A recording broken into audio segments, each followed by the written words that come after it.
Di balik kabut tipis desa Sidomulyo, sebuah kesalahan kecil membuka gerbang teror.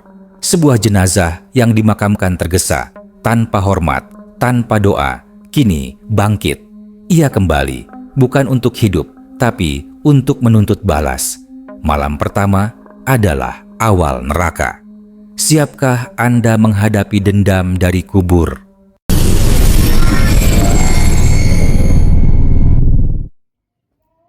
Desa Sidomulyo selalu diselimuti kabut tipis di pagi hari, menambah kesan tenang pada perkampungan yang jauh dari hiruk-pikuk kota. Namun, ketenangan itu mendadak pecah pada suatu siang yang terik. Kabar kematian kakek Darmono menyebar dengan cepat, bukan karena kesedihan yang mendalam, melainkan karena kejanggalan di baliknya. Kakek Darmono, seorang pertapa tua yang dikenal eksentrik dan penyendiri, ditemukan tak bernyawa di gubuknya yang reot di pinggir hutan. Kondisi tubuhnya yang sudah mulai membusuk menunjukkan bahwa ia telah meninggal beberapa hari sebelumnya, namun tidak ada yang menyadari. Warga enggan mendekat, bahkan saat menggotong jenazahnya. Bau busuk yang menyengat dan rumor aneh tentang praktik ilmu hitam yang pernah dilakukannya membuat mereka menjaga jarak. Kepala desa, Bapak Budi, merasa serba salah.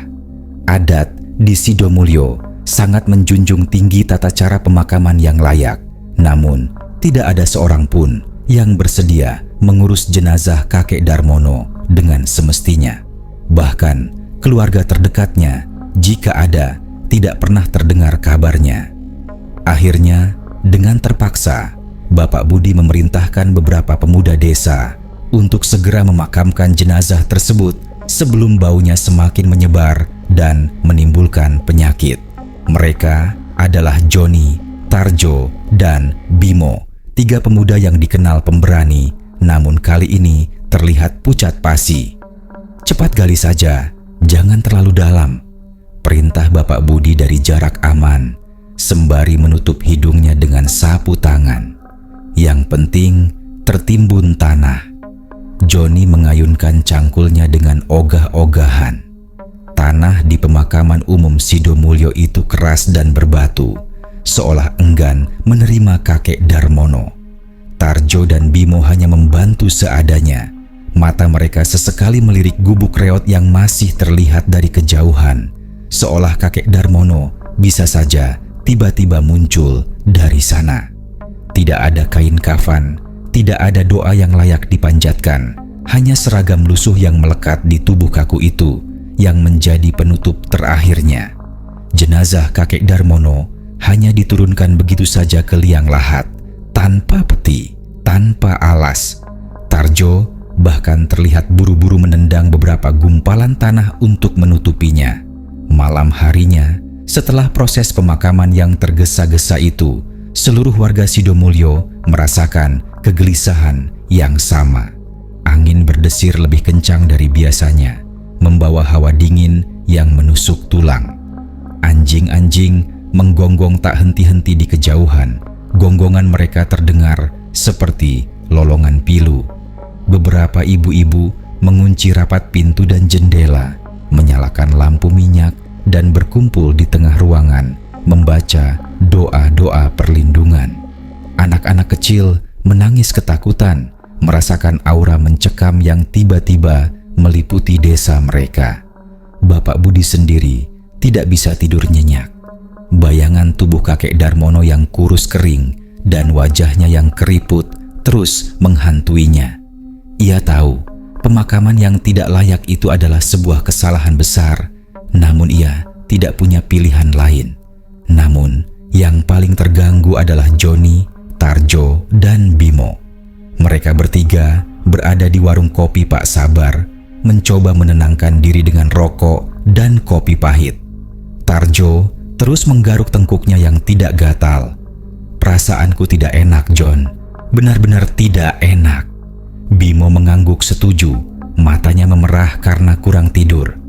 Ya, rasanya seperti ada yang mengawasi kita. Joni mencoba bersikap tenang, meskipun hatinya bergemuruh. Sudah, jangan banyak pikiran. Kakek Darmono sudah meninggal. Tidak ada yang perlu ditakutkan. Namun, di dalam hatinya, ia tidak begitu yakin. Malam itu, di tengah kegelapan yang pekat, sebuah suara melengking tipis terdengar dari arah pemakaman. Suara itu, meskipun samar, cukup untuk membuat bulu kuduk mereka berdiri. Bukan suara binatang malam, bukan pula suara angin. Itu adalah suara yang aneh, seolah ada sesuatu yang menggaruk-garuk tanah dari dalam. Ketiganya saling pandang, wajah mereka memutih. Mereka tahu ada yang salah. Ada sesuatu yang tidak beres dengan pemakaman kakek Darmono. Dan firasat buruk itu akan segera menjadi kenyataan. Mereka tidak tahu bahwa ini hanyalah awal dari teror yang akan mengubah Sidomulyo selamanya. Suara melengking tipis dari arah pemakaman semakin intens seiring dengan berjalannya waktu. Joni, Tarjo, dan Bimo yang tadinya duduk santai di warung kopi Pak Sabar, kini terpaku di tempat, jantung mereka berdebar tak karuan.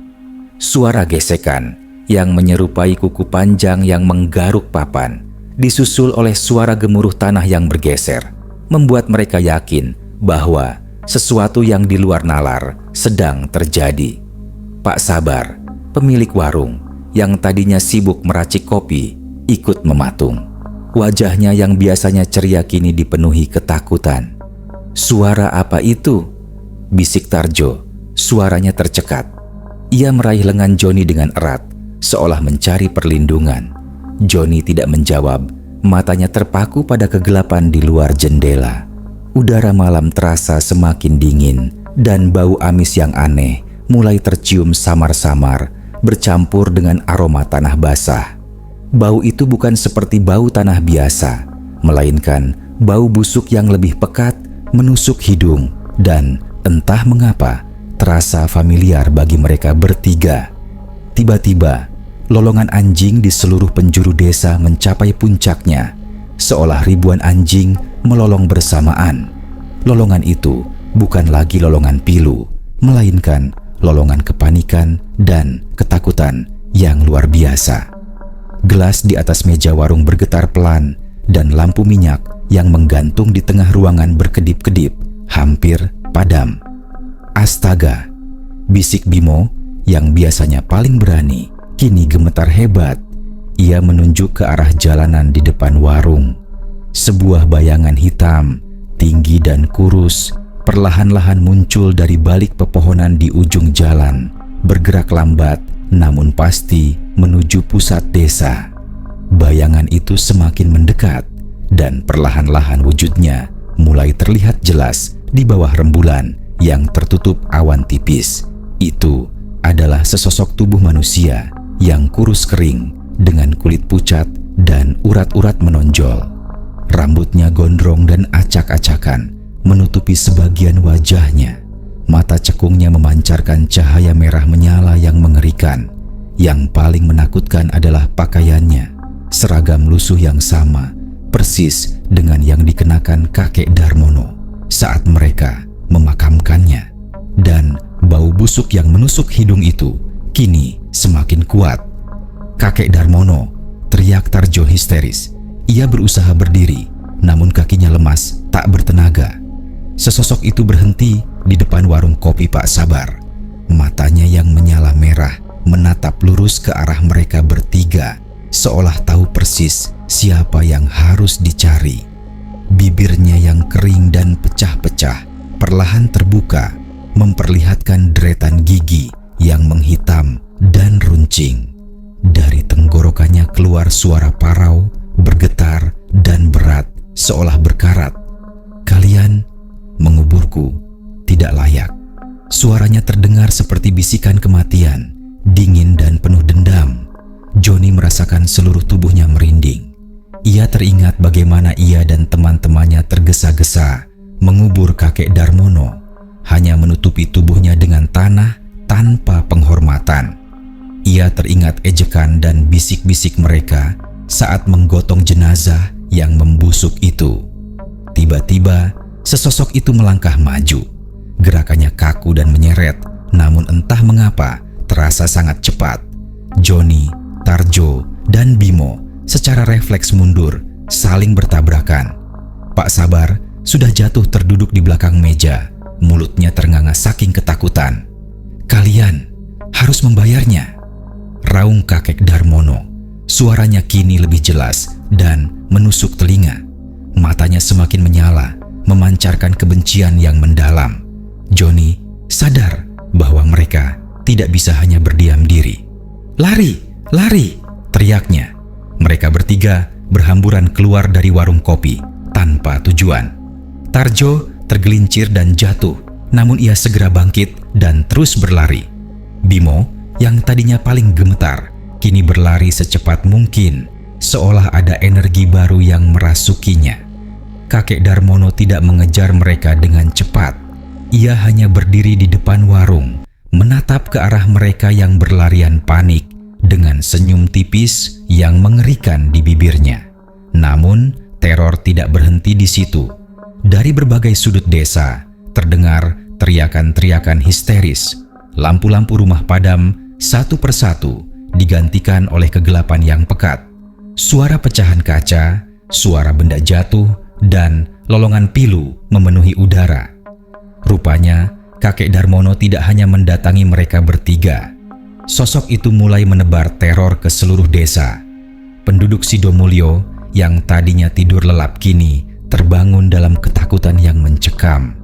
Mereka merasakan kehadiran yang dingin dan jahat di sekitar rumah mereka.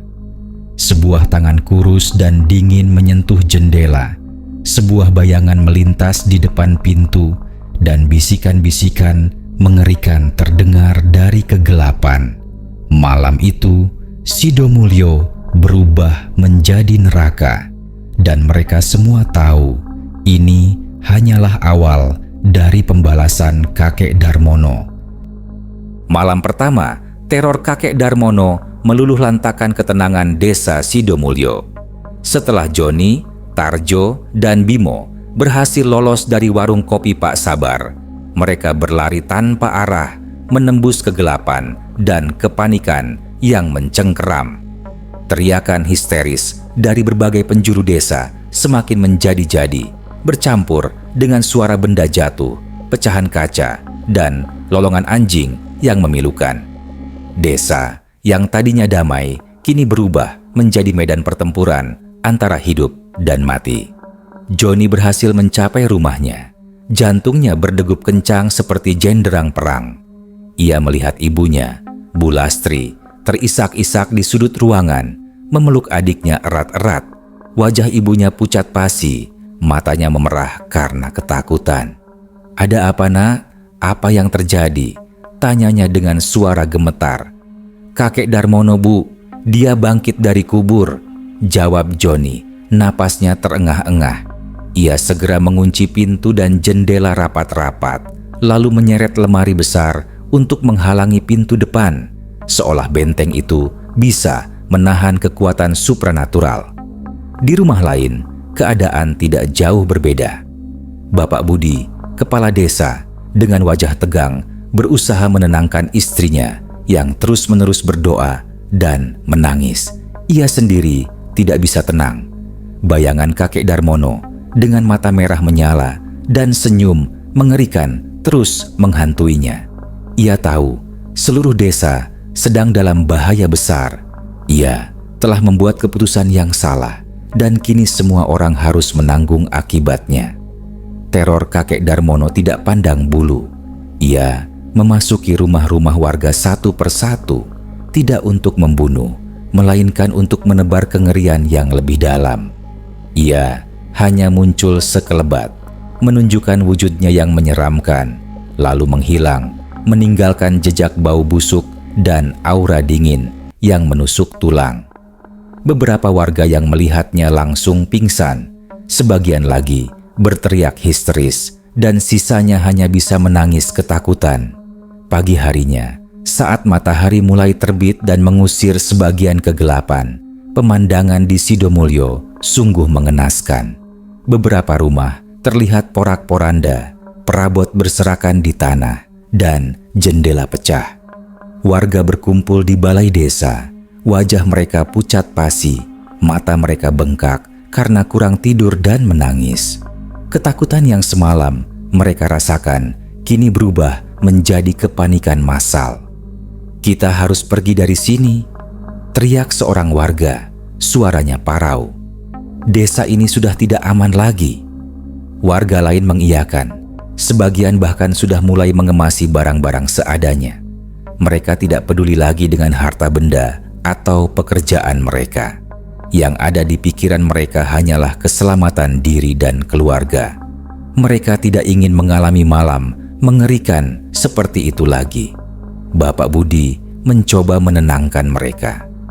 "Tenang dulu, saudara-saudara. Kita tidak bisa gegabah. Kita harus mencari solusi."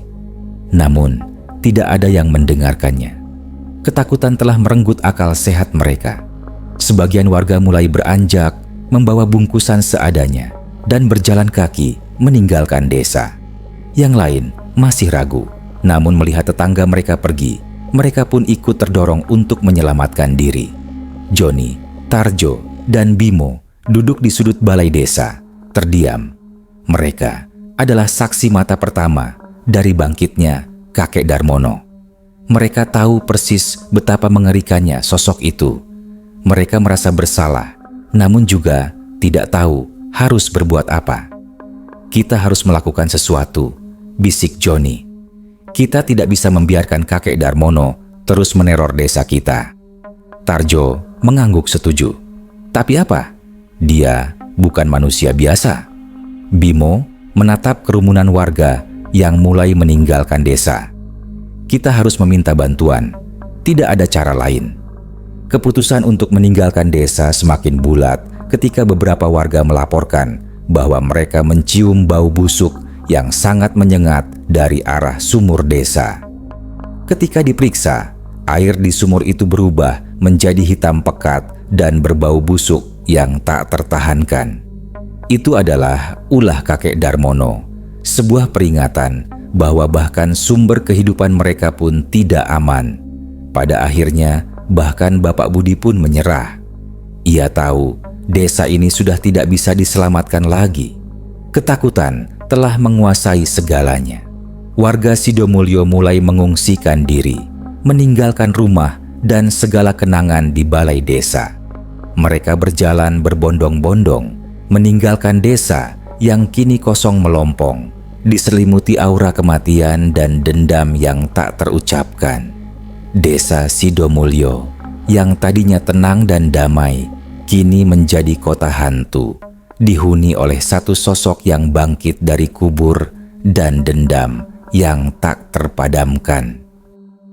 Pengungsian warga desa Sidomulyo berlangsung dengan cepat dan penuh kepanikan. Dalam waktu kurang dari 24 jam setelah malam pertama teror, seluruh penduduk dari yang paling tua hingga yang paling muda telah meninggalkan desa mereka.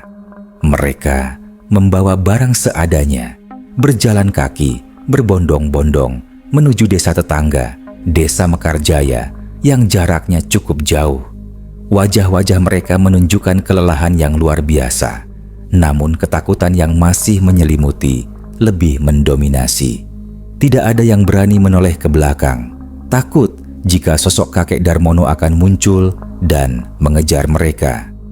Joni, Tarjo, dan Bimo ikut dalam rombongan pengungsi. Mereka berjalan di barisan paling belakang, sesekali melirik ke arah desa Sidomulyo yang kini sepi dan mencekam. Rasa bersalah masih menghantui mereka, terutama Joni yang merasa bertanggung jawab atas apa yang terjadi. Ia tahu pemakaman yang tergesa-gesa itu adalah pemicunya, meskipun ia melakukannya atas perintah kepala desa. Di Desa Mekarjaya, warga menyambut mereka dengan campuran simpati dan rasa ingin tahu. Kabar tentang teror di Sidomulyo telah menyebar dengan cepat, namun banyak yang menganggapnya sebagai desas-desus belaka.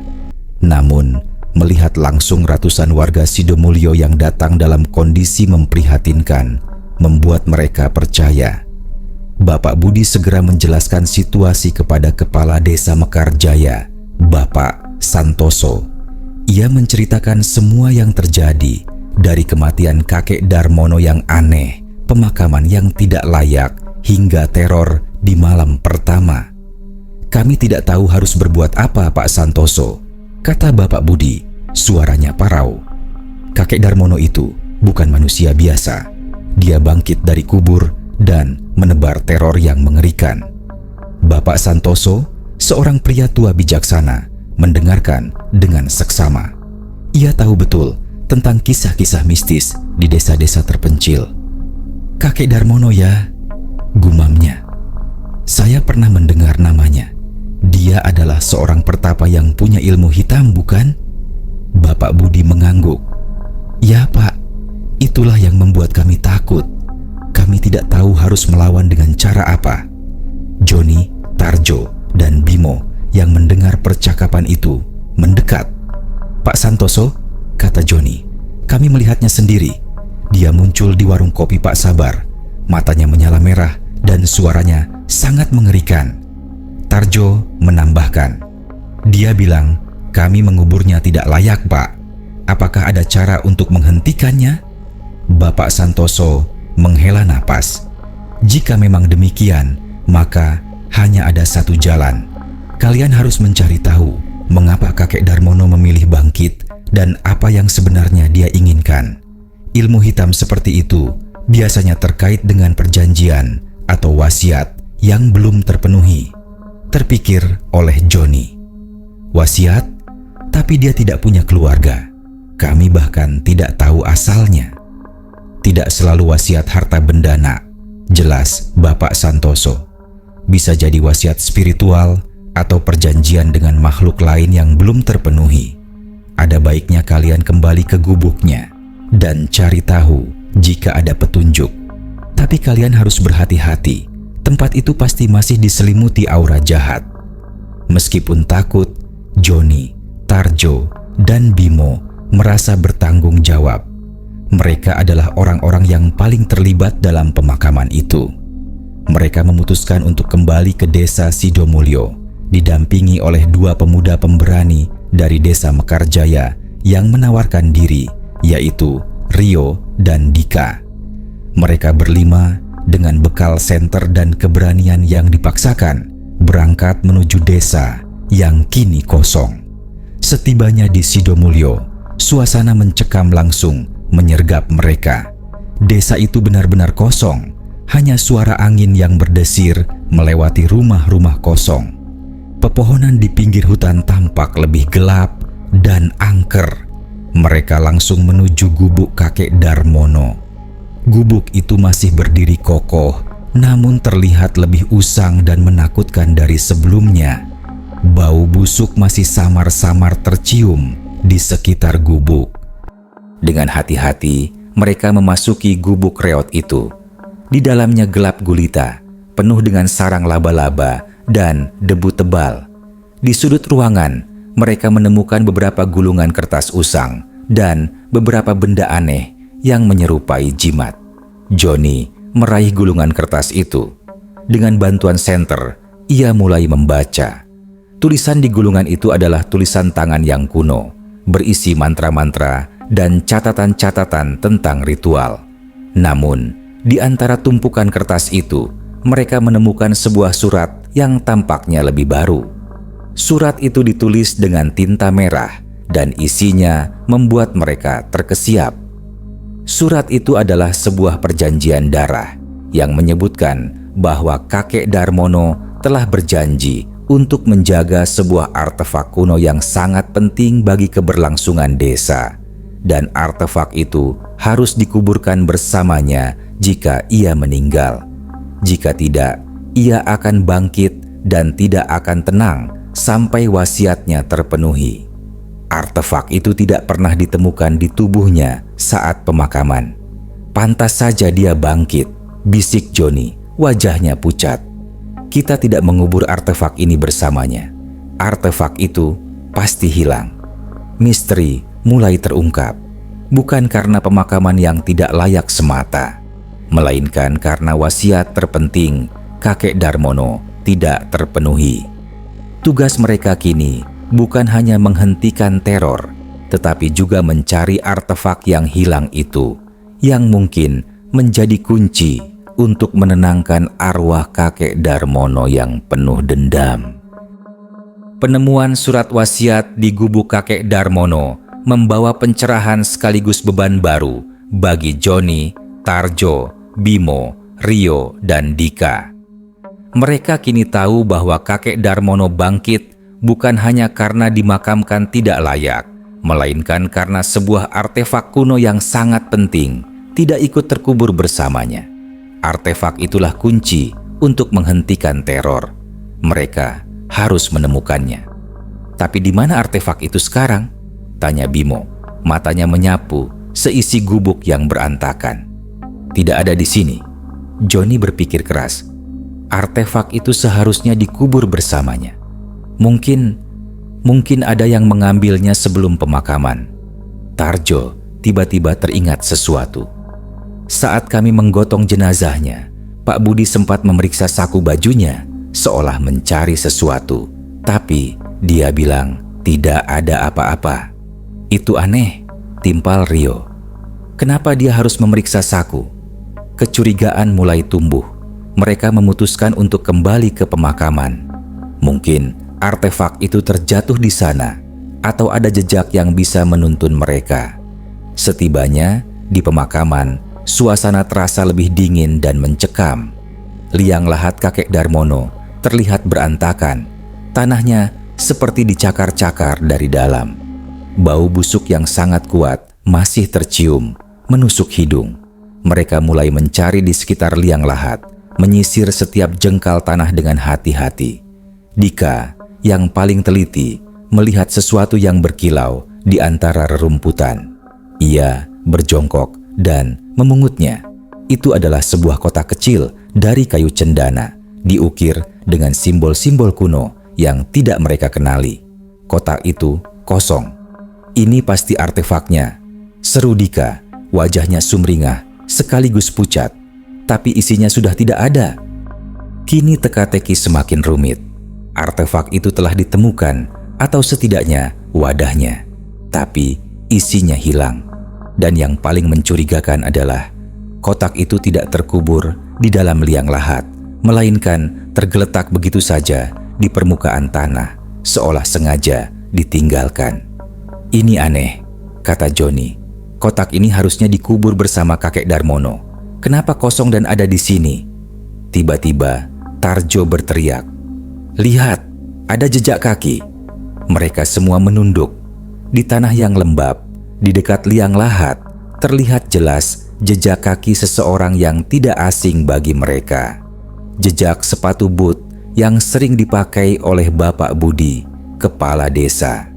Dan jejak itu tidak hanya ada di sekitar liang lahat, melainkan juga mengarah ke semak-semak di pinggir pemakaman, tempat gubuk kakek Darmono terlihat samar-samar. Mata mereka berlima saling pandang, penuh ketidakpercayaan dan kecurigaan. Bapak Budi, apakah mungkin Bapak Budi yang mengambil artefak itu? Tapi untuk apa? Mereka teringat kembali bagaimana Bapak Budi bersikeras agar kakek Darmono dimakamkan dengan tergesa-gesa dan bagaimana ia memeriksa saku jenazah. Semua potongan puzzle mulai bersatu. Kita harus menemui Bapak Budi, kata Joni, suaranya tegang. Dia pasti tahu sesuatu. Mereka bergegas kembali ke desa Mekarjaya, di mana Bapak Budi mengungsi bersama warga lainnya. Mereka menemukan Bapak Budi di balai desa, duduk sendirian dengan wajah murung. Ketika melihat Joni dan teman-temannya datang dengan wajah serius, Bapak Budi terlihat sedikit terkejut. Joni langsung menunjukkan kotak kayu cendana kosong itu. "Pak Budi, kami menemukan ini di pemakaman, dan kami juga melihat jejak kaki Bapak di sana." Wajah Bapak Budi langsung memucat. Ia mencoba mengelak, namun tatapan tajam dari kelima pemuda itu membuatnya tak berkutik. Dengan suara bergetar, Bapak Budi akhirnya mengakui semuanya. Ia menceritakan bahwa beberapa hari sebelum kematian kakek Darmono, ia telah mendatangi gubuk pertapa itu. Kakek Darmono yang saat itu sudah sakit-sakitan menceritakan tentang artefak kuno yang disebut jimat penjaga desa yang ia simpan di dalam kotak kayu cendana itu. Jimat itu adalah pelindung desa Sidomulyo dari berbagai malapetaka. Kakek Darmono berpesan agar jimat itu dikuburkan bersamanya jika ia meninggal, karena jimat itu akan kehilangan kekuatannya jika disentuh oleh tangan yang tidak suci. Namun, Bapak Budi yang telah tergiur dengan kekuatan jimat itu memutuskan untuk mengambilnya sebelum kakek Darmono meninggal. Ia pikir dengan memiliki jimat itu, ia akan menjadi kepala desa yang paling berkuasa. Saya ingin jimat itu untuk kemakmuran desa kita, kata Bapak Budi, air mata membasahi pipinya. Saya tidak tahu akan jadi seperti ini. Namun, setelah mengambil jimat itu, ia tidak pernah mendapatkan kekuatan apapun. Bahkan, jimat itu terasa dingin dan tidak ada energinya. Ia sadar telah melakukan kesalahan besar. Saat ia hendak mengembalikan jimat itu ke gubuk kakek Darmono, ia mendengar kabar bahwa kakek Darmono telah meninggal. Karena panik, ia meletakkan kotak kosong itu di dekat liang lahat, berharap kakek Darmono tidak menyadari bahwa jimatnya telah hilang. Ia tidak pernah menyangka bahwa kakek Darmono akan bangkit dari kubur karena hal itu. Kini, semuanya jelas. Dendam kakek Darmono bukan hanya karena pemakaman yang tidak layak, melainkan karena jimat penjaga desa yang ia jaga seumur hidupnya telah dicuri. Ini adalah pengkhianatan yang lebih besar. Jadi, di mana jimat itu sekarang, Pak? Tanya Joni, suaranya pelan namun penuh ketegasan. Bapak Budi menunduk, air matanya semakin deras. Saya membuangnya ke Sungai Sidomulyo. Saya pikir dengan membuangnya, saya bisa menghilangkan jejak. Saya tidak tahu harus berbuat apa lagi. Pengakuan Bapak Budi membuat mereka terdiam. Jimat penjaga desa yang seharusnya melindungi desa mereka kini terbuang di dasar sungai. Teror kakek Darmono bukan hanya sebuah ancaman, melainkan juga sebuah peringatan mengerikan akan keserakahan manusia. Mereka kini harus menghadapi tugas yang jauh lebih berat, menemukan jimat penjaga desa di dasar sungai, di tengah ancaman kakek Darmono yang semakin tak terkendali. Pengakuan Bapak Budi tentang jimat penjaga desa yang dibuangnya ke Sungai Sidomulyo membuat hati Joni, Tarjo, Bimo, Rio, dan Dika hancur. Bukan hanya karena teror kakek Darmono yang tak kunjung usai, melainkan juga karena pengkhianatan dari seorang pemimpin yang seharusnya melindungi mereka. Kini, misi mereka semakin jelas, menemukan jimat itu di dasar sungai. Namun, Sungai Sidomulyo bukanlah sungai biasa. Alirannya deras, dasarnya berbatu dan dalam, dan banyak pusaran air yang berbahaya. Apalagi, setelah kejadian teror, warga percaya bahwa kakek Darmono juga menguasai aliran sungai tersebut. Meskipun demikian, mereka tidak punya pilihan lain. Hanya dengan mengembalikan jimat penjaga desa, mereka berharap dapat menenangkan arwah kakek Darmono. Mereka berlima kembali ke desa Sidomulyo, kali ini dengan persiapan yang lebih matang. Tali, lampu senter selam, dan keberanian yang dipaksakan. Desa itu masih kosong, diselimuti aura kematian yang pekat. Begitu mereka tiba di tepi sungai, bau amis yang menusuk hidung langsung menyergap. Air sungai terlihat lebih keruh dari biasanya dan terasa dingin yang menusuk tulang. Bagaimana kita akan menemukannya? Tanya Dika, melirik ke arah sungai yang gelap. Sungai ini sangat luas. Kita harus mencarinya satu persatu, jawab Joni, mencoba bersikap tenang. Kita bagi tugas. Rio dan Dika mencari di bagian hulu, aku, Tarjo, dan Bimo di bagian hilir. Jangan sampai ada yang terlewat. Dengan hati-hati, mereka mulai menyusuri tepi sungai, sesekali menyelam ke dalam air yang dingin dan keruh. Udara di sekitar sungai terasa semakin berat, seolah ada yang mengawasi mereka. Suara-suara aneh mulai terdengar, bisikan-bisikan samar yang seolah memanggil nama mereka. Bayangan-bayangan hitam melintas di balik pepohonan, membuat bulu kuduk mereka merinding. Tiba-tiba, Tarjo berteriak, "Aku menemukannya!" Ia mengangkat tangannya dari air, memegang sebuah benda kecil yang terbungkus kain lusuh. Itu adalah jimat penjaga desa. Bentuknya seperti patung kecil berwarna hitam legam yang terbuat dari batu obsidian dengan ukiran simbol-simbol kuno yang sama, persis dengan yang ada di kotak kayu cendana. Aura dingin langsung terpancar dari jimat itu, membuat tangan Tarjo gemetar. Namun, kegembiraan mereka tidak berlangsung lama. Begitu jimat itu terangkat dari air, aliran sungai Sidomulyo mendadak bergolak hebat. Airnya berputar-putar membentuk pusaran raksasa, dan dari tengah pusaran itu muncul sesosok tubuh kurus kering yang mereka kenal betul. Kakek Darmono. Wajahnya tampak lebih mengerikan dari sebelumnya. Matanya merah menyala seperti bara api, dan senyum mengerikan terukir di bibirnya. Ia tidak hanya bangkit dari kubur, ia juga telah menyatu dengan kekuatan alam di sekitar desa, termasuk sungai itu. "Kalian berani-beraninya mengambilnya," raung kakek Darmono.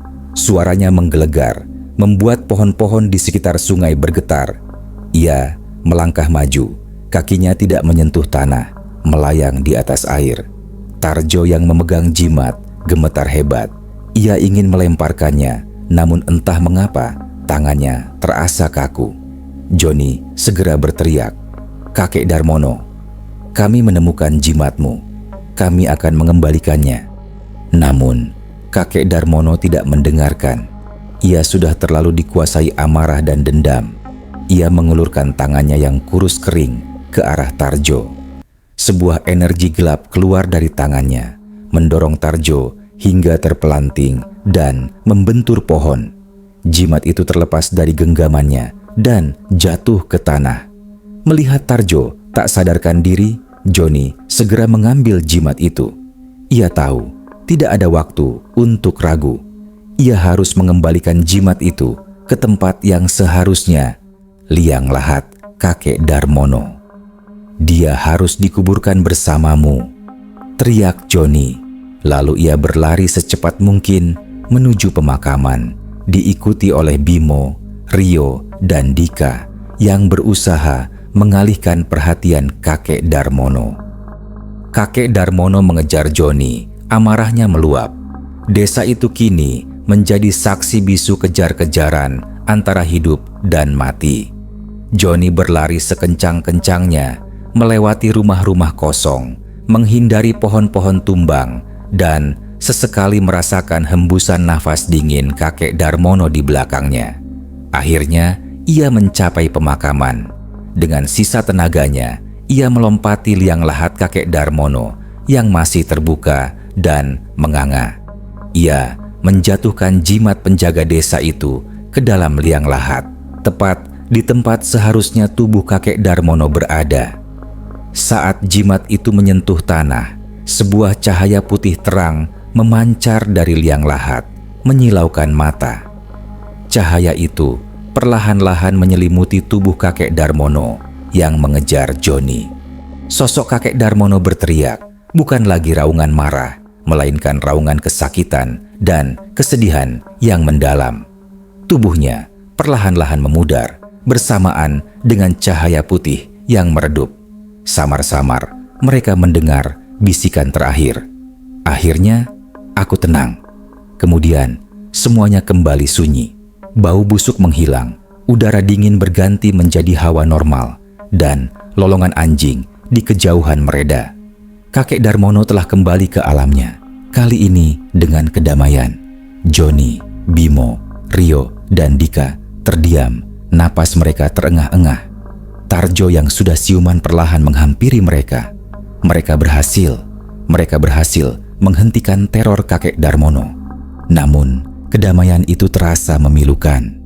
Desa Sidomulyo kini kosong, ditinggalkan oleh penduduknya yang ketakutan. Mereka berhasil menenangkan arwah kakek Darmono. Namun, harga yang dibayar terlalu mahal.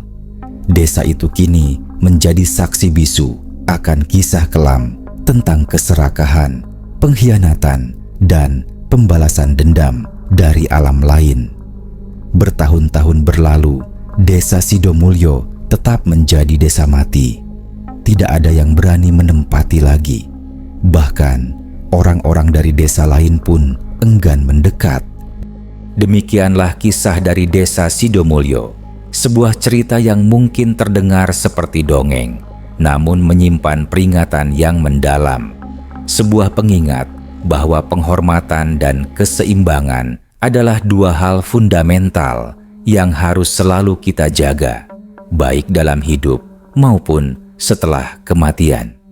Terkadang, apa yang kita anggap sepele bisa memicu dendam yang tak terpadamkan dari alam lain.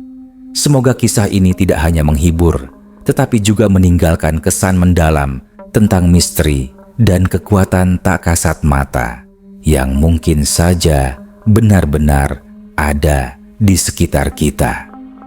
Ingatlah, terkadang ketenangan yang sejati baru bisa ditemukan ketika keadilan ditegakkan.